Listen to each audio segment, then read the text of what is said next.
Carl Jung once warned that the most terrifying things lie just beneath the surface of our own hearts. What seems like a pessimistic statement actually opens a door to liberation instead of blaming circumstances. We can trace the roots of our inner conflicts back to ourselves. Imagine life as a multi-story building.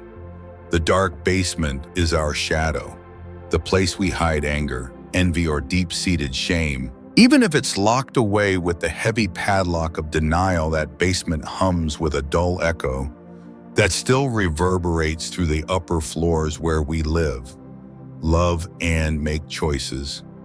Ignoring the shadow doesn't make it disappear. It only means we get pulled by its strings from the dark. Here, Jung wasn't urging us to wage war with ourselves.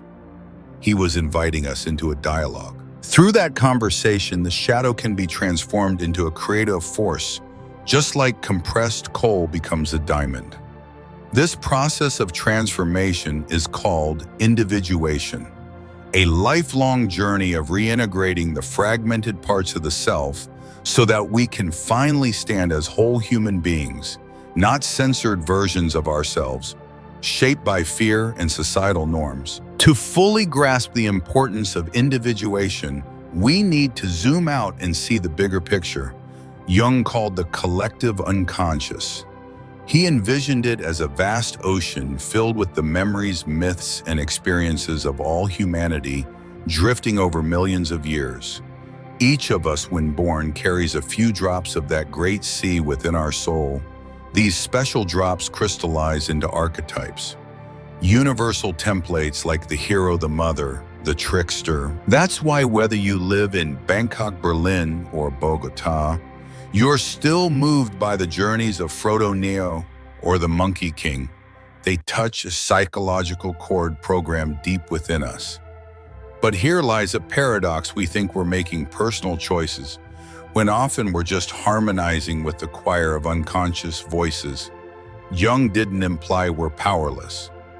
On the contrary, recognizing archetypes allows us to read the music rather than play out of tune. It's like the moment you first see through the green matrix screen and suddenly the numbers form a 3D image. Understanding the rules opens the door to freedom.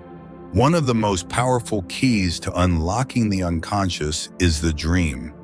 Jung saw dreams as a nightly library of images sent from the subconscious, complete with footnotes written in the language of symbols. Dream you're lost in a dark forest.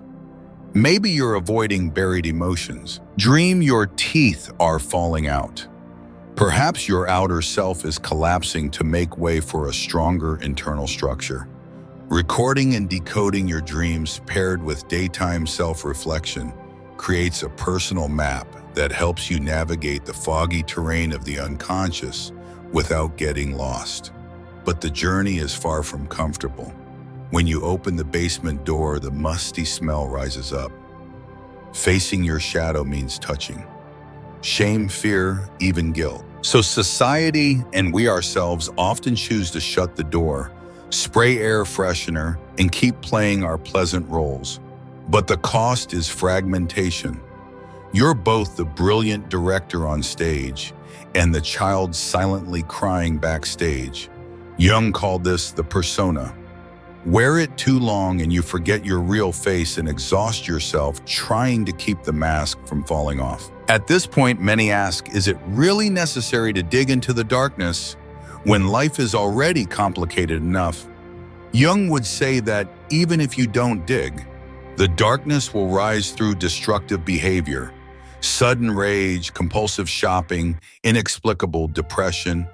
Repression turns the shadow into a growling demon in your actions, wrecking relationships, careers, and health. On the other hand, recognizing, naming, talking to the shadow allows it to switch jobs, becoming a loyal advisor who warns you when you're veering off course. Besides dream, Jung encouraged creative acts like writing, painting, dancing, or gardening. Why? Because creativity is a nonverbal channel for the unconscious to speak to the conscious. The picture you draw might uncover a childhood memory. The poem you write might spark a clue to your current crisis. It's not performance art. It's a ritual of self-care. Still, the path of individuation isn't a solo mission. Connecting with others, listening to their stories and reading myths, joining group therapy reminds us our pain isn't unique. That sense of shared humanity helps reduce isolation and gives us courage to keep digging.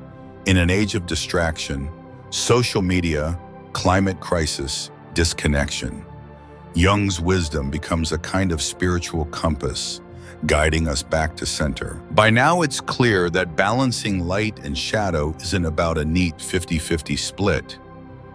It's about dynamic harmony. The light gives us direction. The shadow provides the fuel. Abandon one, and we become either blind or burnt out. Owning our inner contradictions doesn't make us weak. It makes us resilient, like bamboo, bending in a storm but never breaking. The whole person is elastic because they've spoken with both their inner angels and demons. Who looks outside dreams, who looks inside awakens. That quote is a final reminder. Looking inward isn't selfish. It's a vital takeoff point before we give back to the world. When we understand how the shadow works, we stop assuming the worst in others. When we recognize archetypes, we tell stories that touch the community's heart. When we reconcile with the unconscious, we stop passing on unconscious wounds. The wholeness of one individual creates a ripple effect, a positive domino for families, communities, even cultures. The concept of the shadow. In Carl Jung's theory, the shadow is a vital concept that represents the parts of our personality we often deny or suppress. These aspects may include negative traits, unprocessed emotions, or characteristics we feel ashamed of, or simply don't want to acknowledge. Though hidden and rejected, these parts still reside within us and deeply influence our behavior, relationships, and decisions. Jung believed that if we fail to confront the shadow, it will continue to govern our lives unconsciously, potentially leading to destructive outcomes. The shadow isn't inherently evil or sinful. It's made up of those parts of ourselves we don't want to see or admit. It could be fear, anger, jealousy, helplessness, or vulnerabilities we refuse to own. But Jung emphasized that these elements don't disappear just because we ignore them. They live on in the unconscious and may surface through actions, feelings, or decisions beyond our control. When we avoid the shadow, it can wreak havoc in our lives, from damaging personal relationships to eroding our self-worth. One of the clearest consequences of avoiding the shadow is the strain it puts on relationships. When we fail to accept our own flaws, we become quick to criticize others for the very imperfections we carry ourselves. We might feel irritated, angry, or disappointed by certain traits in others, while in truth, these reactions reflect the hidden darkness within us. This lack of self-awareness can lead to misunderstandings, conflict, and fractured connections. Without embracing and working with our shadow, it's difficult to build healthy, empathetic relationships. Self-esteem is another major area impacted by rejection of the shadow. When we deny our darker aspects, we may fall into insecurity or feel unworthy. This lack of acceptance chips away at our ability to love ourselves, leaving us feeling inadequate or lacking confidence. It affects how we tackle challenges and make wise choices. Ignoring the shadow also makes us more susceptible to negative thought patterns, which can drive poor decisions and lead to unnecessary suffering. Jung believed that a crucial part of the individuation process is learning how to face and integrate the shadow into our conscious awareness. This doesn't mean changing or eliminating those darker parts. It means recognizing, accepting, and working with them. When we do that, we not only free ourselves from unconscious control, but we also turn these hidden forces into sources of strength. By confronting and integrating the shadow, we gain deeper self-understanding and become more empowered in our personal growth. The shadow is an essential piece of the journey towards self-awareness and maturity. When we learn to acknowledge it, we begin to see how our darkest parts can become a driving force for growth.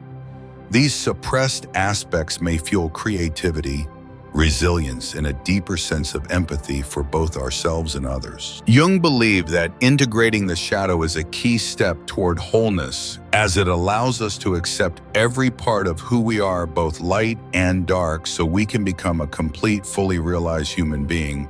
Ultimately, facing and working with the shadow not only strengthens our relationships and self-worth, but also opens the door to freedom and creativity. When we no longer fear or reject parts of ourselves, we can live more freely, unshackled from unconscious influence. The shadow is not our enemy. It is part of our journey toward becoming whole. Recognizing and integrating it is the first step in unlocking the inner power each of us holds. Carl Jung and the Silent Revolution of the Self. Carl Jung often pointed to what he called the greatest paradox of modern times. The more materially free we become, the more spiritually lost we feel. We fly across continents and connect in an instant, yet the distance between our ideal self and our actual self stretches like a rubber band on the verge of snapping. Individuation.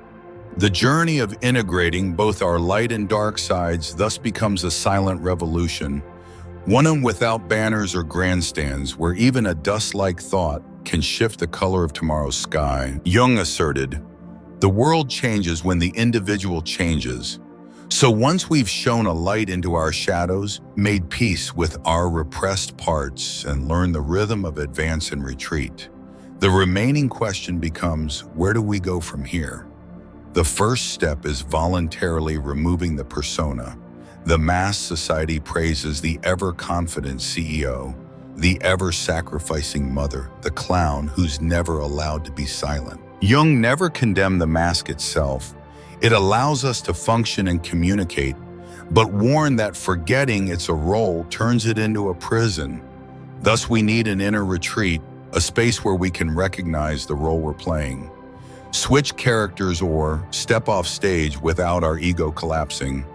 It's like having a private house on a hill where we return, lock the door, kick off our shoes, and smile genuinely, not for the camera. Next comes listening to the inner calling. Joseph Campbell called it the call to adventure. To Jung, it's a signal from the unconscious that the attic of ideals and values needs exploring, the restlessness of working a job that enriches someone else, the emptiness amid a celebration, the unexpected terror while hearing a song. Answering the call doesn't necessarily mean quitting your job or ending a relationship. Sometimes it just means daring to write that first journal entry or signing up for a weekend art class. Once the flashlight shines and the call is heard, the individual stream flows into the ocean of the collective unconscious and then returns as vapor. Jung coined that concept to remind us that individuation doesn't end with "I can breathe again," but opens into a new phase. I nourish the sea. The wholeness of one person becomes a brick in the structure of society, healing generational wounds for a cleaner emotional environment, voicing authentic needs for a more truthful collective language, removing our mask so others dare to remove theirs. A single brick may be small, but without it, the wall collapses. A deeper stage is living with paradox, light that doesn't blind, darkness that doesn't devour. A whole person is like a prism that refracts light into a full spectrum, honoring difference and recognizing that every perspective has its cracks. They can say, "I am strong and fragile. I seek closeness and need space. I am both student and teacher to myself." That's how they stand calmly amid a storm of conflicting information, smile wryly at their own tragedy, or tear up at another's joy. Darkness no longer consumes it, becomes fuel. Anger transformed into justice, sorrow into poetry, fear into motivation. It's a new division of labor. Light guides, darkness energizes, both driving the train of the self along tracks woven from the unconscious and conscious mind. And so the ritornello begins the repeating melody of the human soul. Life cycles through old themes with new variations. We leave home, journey far, return changed, and then leave again, this time at a deeper level. So when the viewers of this video stumble, relapse, contradict themselves, feel lost, remind them that the ritornello has just begun again. Invite them to pick up the flashlight, call their shadow buddy, create something new from the old trail, a cycle of evolution. But a question arises. If everyone chases their true self, won't society dissolve into selfish chaos? Jung answered indirectly through his concept of inner morality. One who has faced their shadow casts fewer projections on others, judges less, manipulates less. Inner freedom breeds outer responsibility. Because every cruel word ripples through the shared ocean, those aware of the flavor of their inner drop will blend into the sea with a healing essence. Individuation and morality are like the intertwined root system of one great tree. At this point, storytelling becomes essential. Even in the age of 15-second clips, the soul still craves epic myths. Creators must bravely weave long form into the short form world, transforming individuation into suspenseful narratives of conflict and transformation. Open the video with yourself, torn between two selves, then lead the viewer into the cave, closing each chapter with small acts. 3 lines of journaling, a doodle, a tree hug. Ensure your content evolves, educates, engages, and fulfills. Fair use. At the end of the road, Jung never promised eternal happiness. He promised authenticity in color. Night still comes, but we see the sky full of stars, archetypes glowing, and our own star shining just enough. When we exit the cave and gaze at the sky, we realize the darkness within and the cosmos above are made of the same mysterious substance. In that realization, we no longer wish to escape darkness or own the light. We humbly become stargazers, walking slowly, breathing deeply, telling stories still unfolding, and handing others the flashlight we've shaped by hand. The light spreads, the shadow retreats, and the ritornello plays on the endless spiral of the soul. And that, according to Jung, is how we quietly help the world heal, starting from within. Carl Jung once scribbled in the margins of his notebook, "A strong society requires countless resilient souls." By that, he meant that the journey of individuation, though deeply personal, always has public consequences. When each individual takes responsibility for their inner light and darkness, they're less likely to project shadows onto structures of power, manipulate the media, or fuel the machinery of collective fear. We are living in an era where this equation is most visible. Fake news driven by emotional bubbles, financial panic cycles, environmental collapse. Every wildfire spreads through cracked souls, Jung might say. To extinguish a great blaze, patch the roof of each home. At a practical level, stage 4 of individuation shifts from "I heal myself" to "I contribute to the collective healing." Like a potter who, after mastering fire, heat, and glaze, begins to share kilns and techniques with the village, birthing a new line of pottery, more beautiful because it absorbs the community's story. At the outset, the whole person brings symbolic power into social language.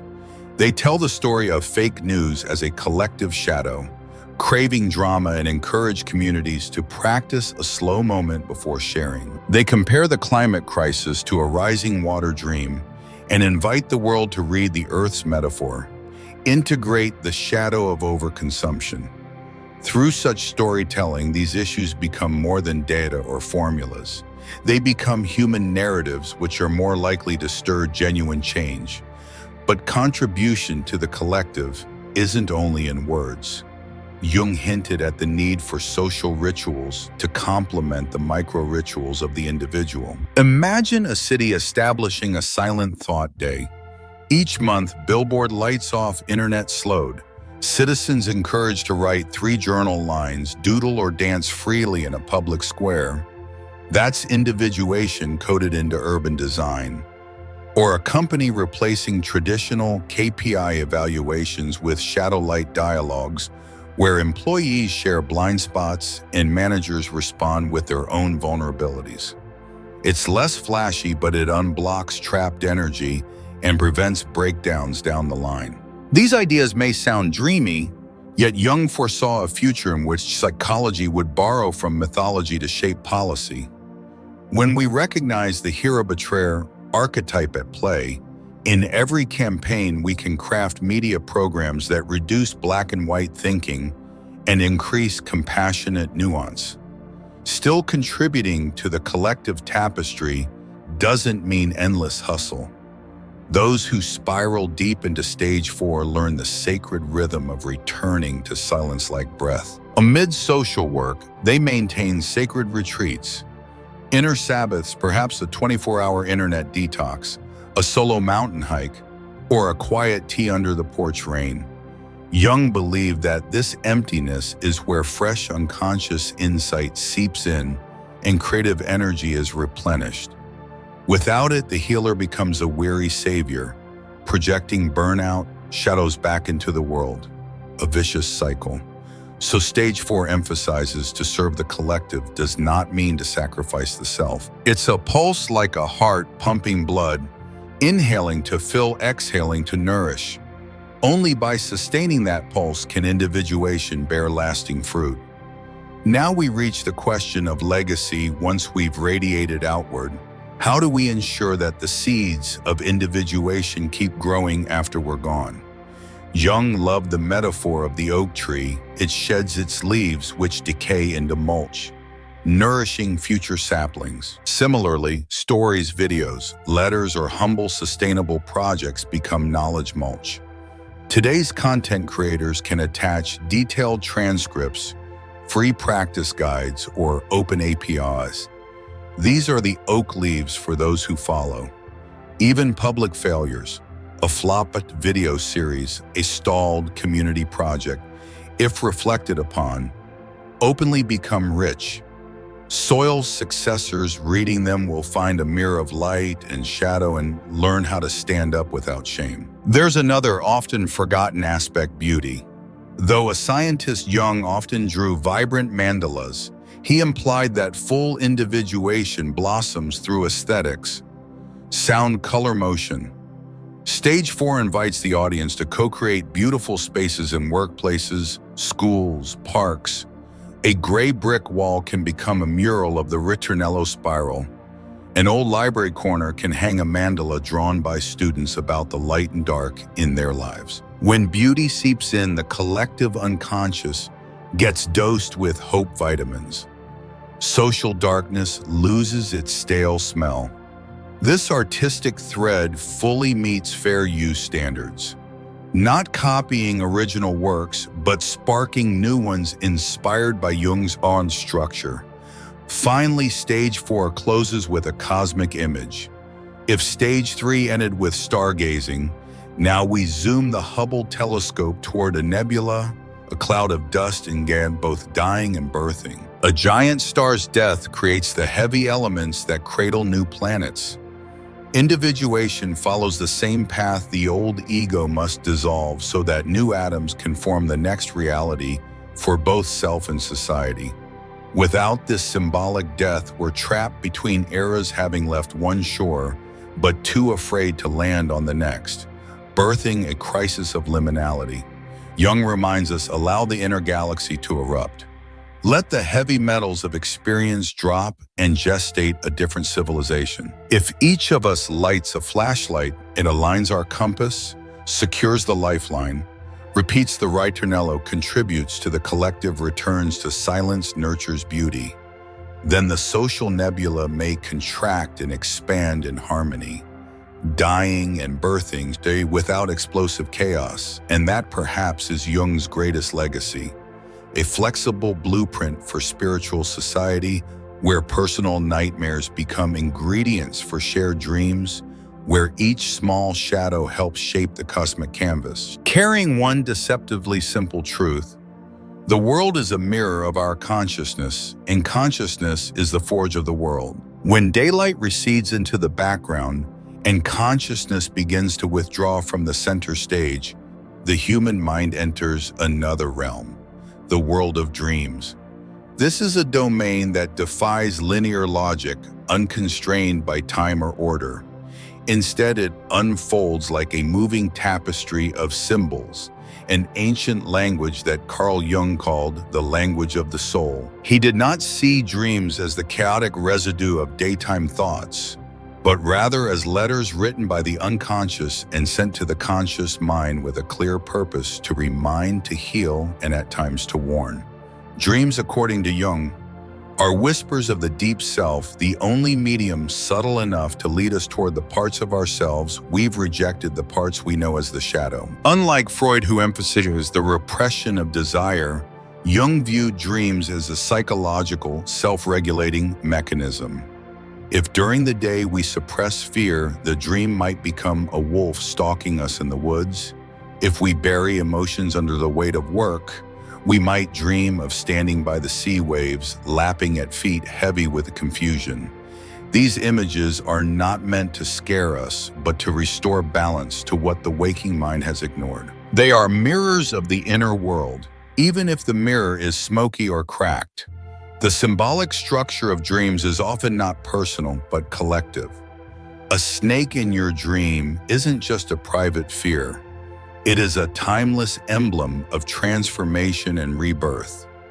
Recognized from ancient Egypt to the indigenous tribes of the Amazon, Jung called these archetypes spiritual images inherited through the collective unconscious, reimagined by every culture. Thus, a dream is not only a personal message, but a conversation between the individual and the spiritual history of humankind. When someone dreams of being lost in the forest, it's not just about present confusion. They're traversing the sacred woods of countless mythologies, from Dante's Divine Comedy to the warriors in Eastern folklore.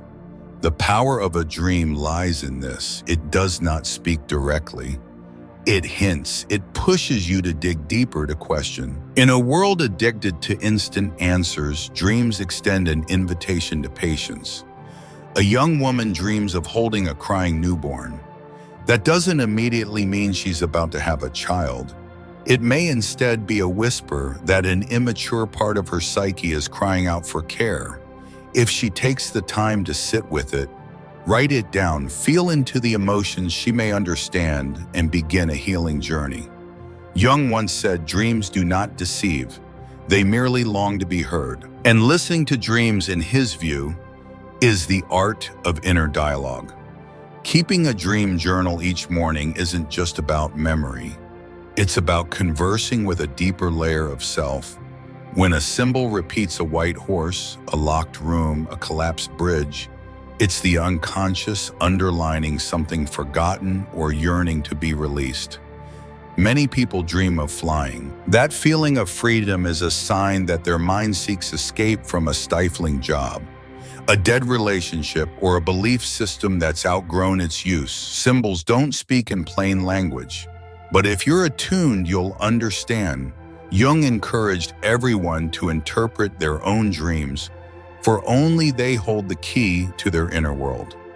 Of course, a guide, a dream analyst, can help illuminate the maze of symbols, but the true light must be sparked from within. Dreams, in Jung's words, are spiritual maps, maps that only the dreamer knows how to fold, unfold, and follow through life's turns. Yet in modern life, dreams are often dismissed. We wake up to urgency and blue screens, and those luminous images vanish like mist. Society teaches us to value productivity, data, concrete plans, while dreams are murky, illogical, immeasurable. But it is precisely this immeasurability that holds the power to heal. Those who live close to symbols, artists, poets, dreamers, carry a kind of softness, a sensitivity that our brittle society is losing. They are the bridge between the unconscious and the collective awareness. Jung believed that during the most unstable periods of history, wars, crises, spiritual breakdowns, the dreams of individuals become even more essential. Because in the chaos outside, if you can still hold space inside to hear yourself, then you are not entirely lost. Dreams are the final voice when all others fall silent. They are the quietest yet most sincere companions. No internet, no devices, just closed eyes. Dream work is not a journey of fortune-telling. It is the journey of rereading oneself. Each symbol is a line of subconscious poetry. Each dream, a chapter in the novel your life is writing, and sometimes through images that seem random, you realize you are still being watched over, still being healed night after night. Continuous self-reflection. Continuous self-reflection is a subtle process, one that demands us to face ourselves with honesty and without masks. In modern life, we easily fall into the trap of automatic habits and vague thinking. We're so busy with daily tasks and outward goals that we forget to pause and look inward. And this forgetting, this loss of self-awareness, is what drives many people into cycles of poor decisions, persistent lack, and emotional dead ends. Without self-reflection, we remain unaware of the unconscious motives driving our behaviors. Jung once said that if we do not make the unconscious conscious, it will rule our lives, and we will call it fate. We may believe we are living actively, but in truth, we're merely reacting passively to external pressures and unconscious impulses we've never truly understood. Repeated mistakes, persistent habits. These are signs of a life lived without introspection. We can become trapped in an endless loop, our past shaping our present, causing us to repeat actions that yield no meaningful results. Self-reflection allows us to begin a vital journey to rewrite the story of our life. Every thought, emotion, and action is part of that story. If we remain unaware of how we're reacting to life, our story will continue to be authored by forces outside our control. Instead of living a life we've chosen, we become passive characters in our own narrative. Only by looking within, facing repressed emotions, unhealed relationships, can we truly change the script of our lives. But self-reflection isn't just about looking back. It's a process of inner growth. A core part of this process is recognizing behavioral patterns, habits etched deeply into both mind and body. For instance, you may notice that you always respond negatively under stress, or that you avoid major life decisions because of a fear of failure. These behaviors aren't random. They are the result of preformed reaction chains rooted in past experiences or repressed aspects of the subconscious. The act of recognizing these patterns is the first step toward transformation.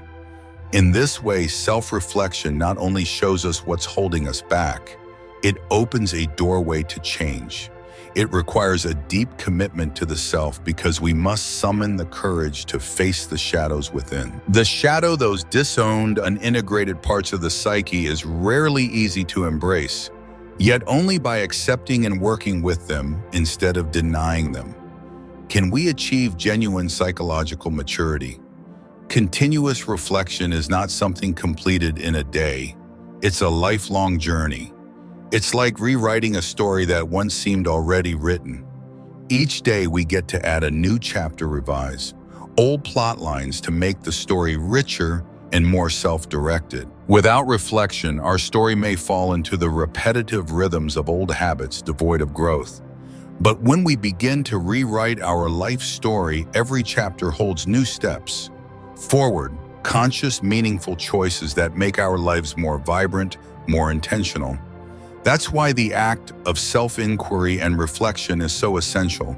It helps us recognize the blind spots in our awareness and gradually escape the grip of negative patterns. More importantly, it helps us rediscover what truly matters to us, and from there, take ownership of our lives. Self-reflection isn't just a psychological tool.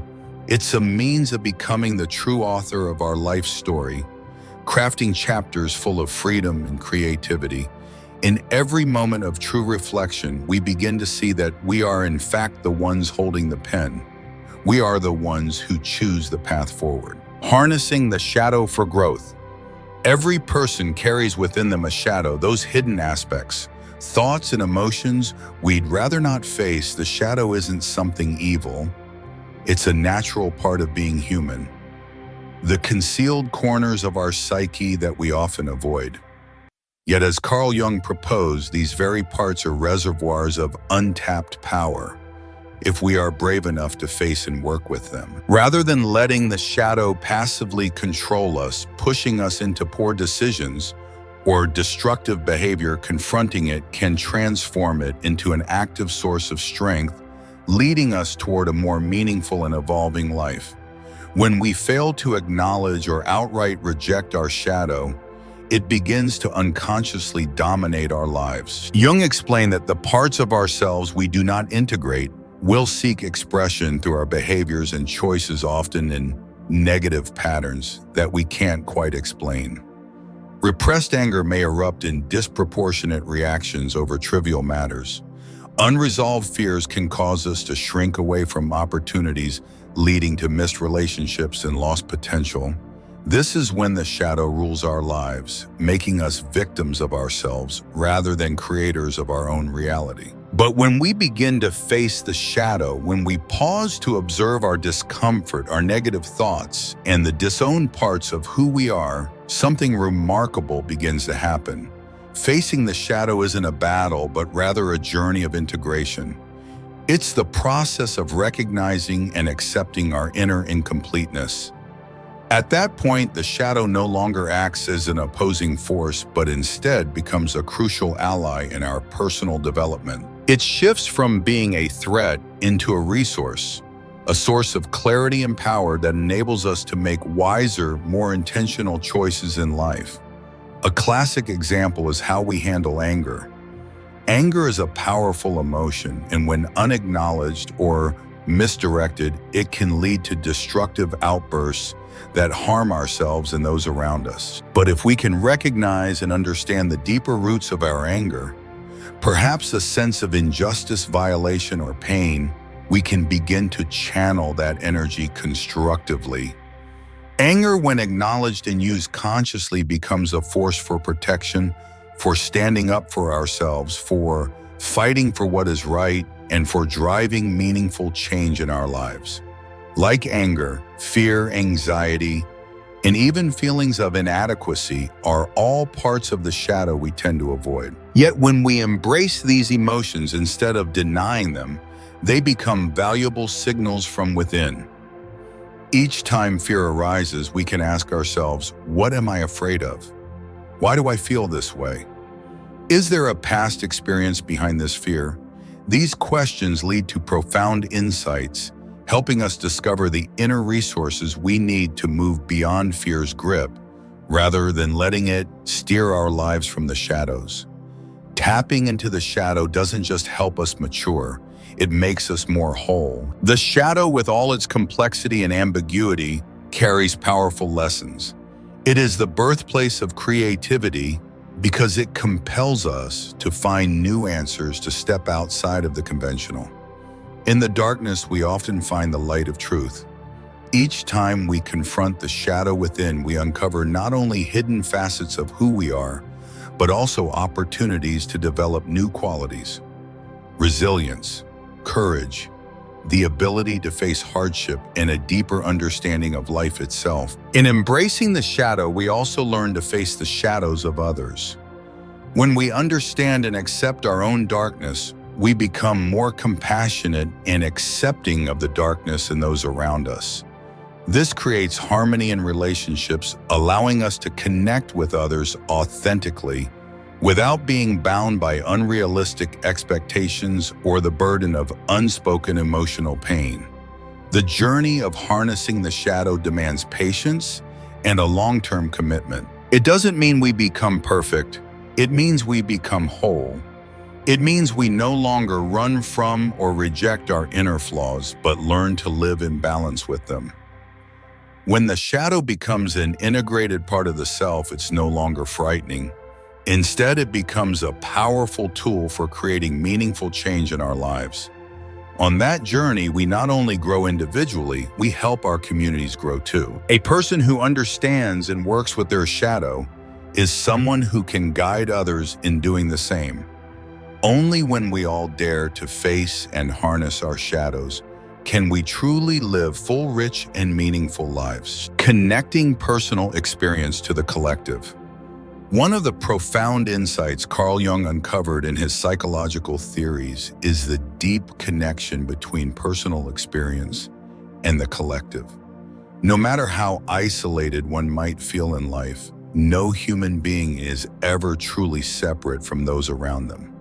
On the contrary, the personal struggles we face are not unique anomalies.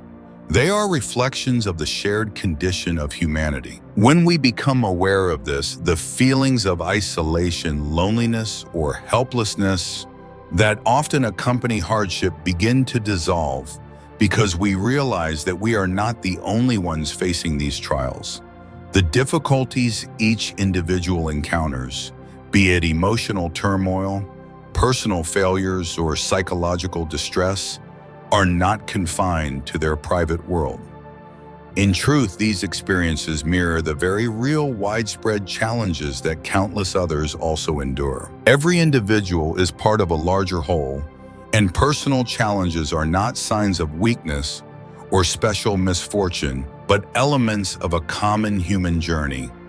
When we recognize that we are not alone in our difficulties, the psychological walls of isolation begin to crumble. The sense of connection to a larger group, to others within our community, becomes a profound source of encouragement. We begin to see that feelings of anxiety, fear, or disappointment are not exclusive to our inner world. In fact, they are universal elements of life that everyone must navigate. This awareness not only softens the sting of solitude, but also paves the way for sharing, learning, and growing together. It's essential to understand that personal suffering is often a part of something much bigger, something global and deeply human. Jung referred to this as the collective unconscious, a realm where the shared images, archetypes, and experiences of humankind are stored and expressed through each individual. The challenges we face may well be the echoes of an archetype humanity has wrestled with for ages. For example, feelings of loss, abandonment, or despair are not unique. They are modern expressions of age-old human emotions replaying through different forms across generations. When we connect with the collective, with the broader community, we start to see that there's wisdom to be gained from the experiences of others. We are not the only ones to have struggled, and many around us may have already found ways to overcome the very issues we're facing. This realization reduces the sense of helplessness and creates a supportive space where people can share support and learn from one another. This connection can also be incredibly comforting. It helps us realize that our suffering is not permanent or insurmountable. We can find hope and encouragement in telling our own stories and in listening to the stories of others. As this awareness expands, we stop feeling like we're flailing in the dark alone. We start to see the light reflected from those who've walked a similar path. In truth, this sense of connection also brings us closer to ourselves. When we view our struggles through the lens of the collective, we begin to see that our vulnerabilities, our fears, and our failures are not signs of personal inadequacy, but valuable lessons in disguise. The experiences of others become our teachers, and our own journey becomes a beacon for others who are still searching for their way forward.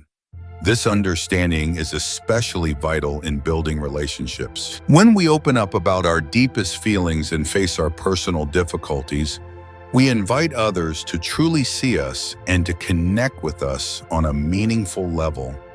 That kind of openness breaks down barriers, fosters empathy, and creates a sense of belonging.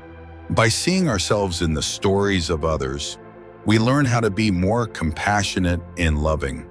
not just with ourselves, but with those around us. Connecting personal experience to the collective not only eases loneliness, it also opens the path for community growth. When each person understands that they are not alone on their journey, they gain the strength to rise, to share their story, to learn from others, and to move forward together. This is how we not only overcome personal hardship, but also contribute to the shared evolution of our communities, building a society that is stronger, more empathetic, and more unified. Ultimately, linking our personal experiences to the collective becomes a liberating process. We realize that no one is bound to face their challenges in isolation. Instead, we are part of a greater community, a resilient network where individuals can learn, grow, and support one another. When we connect to the whole, we not only come to better understand ourselves, but also awaken to the deep interconnection that we all share in the experience of life. Balancing light and shadow, maturity is not simply the act of developing our strengths. It is a challenging journey of embracing both the light and the shadow within us. In this context, shadow does not refer to evil or wrongdoing, but rather to the parts of ourselves we often avoid or deny, our weaknesses, fears, negative emotions, or unhealthy habits. And yet, to become a truly mature and whole human being, we must acknowledge and integrate both sides of our nature into our sense of self. Focusing solely on the light, on our strengths and admirable qualities, may lead us to overlook essential aspects of ourselves that still need healing or growth. This can result in a false image, an incomplete and inauthentic self. In reality, when we obsess over showing only the good and ignore our shadow, it doesn't disappear. It is merely suppressed. Eventually, it surfaces in other ways, such as through unregulated behaviors, inner insecurity, or poor decisions in life. True maturity begins when we dare to confront and accept both the light and the shadow within us. Our flaws and shortcomings are not things to be erased. They are crucial components of self-awareness. By acknowledging them, we not only gain deeper insight into who we are, but also discover how to improve. For example, insecurity may cause us to reject growth opportunities. But if we face and work with it, that insecurity can become the foundation for building self-confidence and resilience. Similarly, fears we often avoid can help us recognize unmet needs and inner limitations, thus opening up new possibilities for change and evolution. When we embrace both our light and our darkness, we create wholeness within ourselves and learn to love ourselves authentically. Self-love is not merely about nurturing our positive qualities.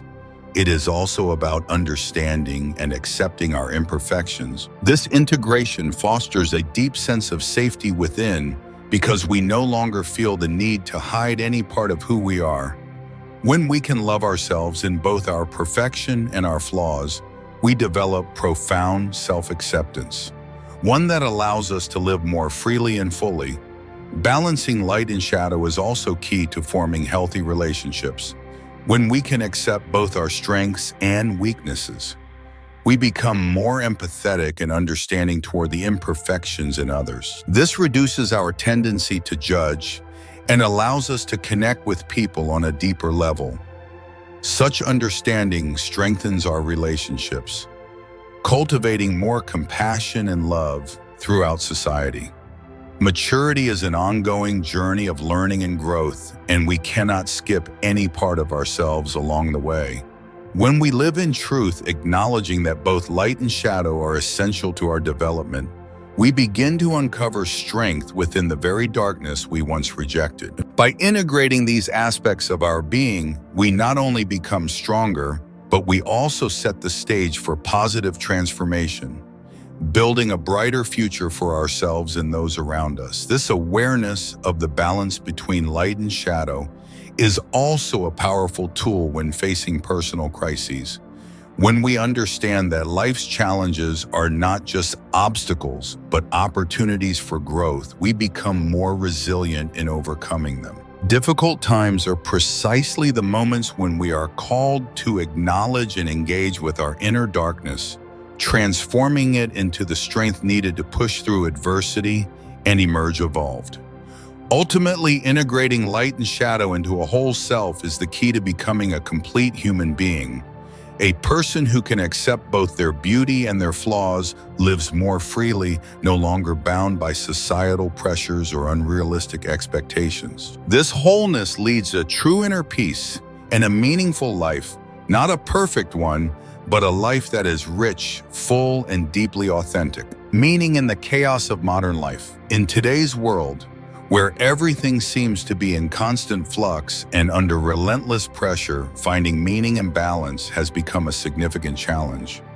Modern life inundates us with an overwhelming flow of information, unceasing demands from work, family, and society, often leaving us disoriented, stressed, and sometimes feeling disconnected from ourselves. In the midst of this whirlwind, Carl Jung's teachings offer a vital roadmap, a way to rediscover ourselves, restore balance, and regenerate the meaning of life.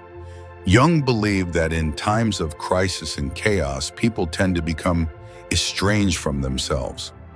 We find ourselves living in a world we no longer understand, disconnected from our true essence. The chaos of the modern world arises not only from external factors, but also from the internal fragmentation within each individual. Jung asserted that it is precisely in moments of crisis when everything seems devoid of meaning that we are called to turn inward, confront both the light and shadow within, and carve out a new path.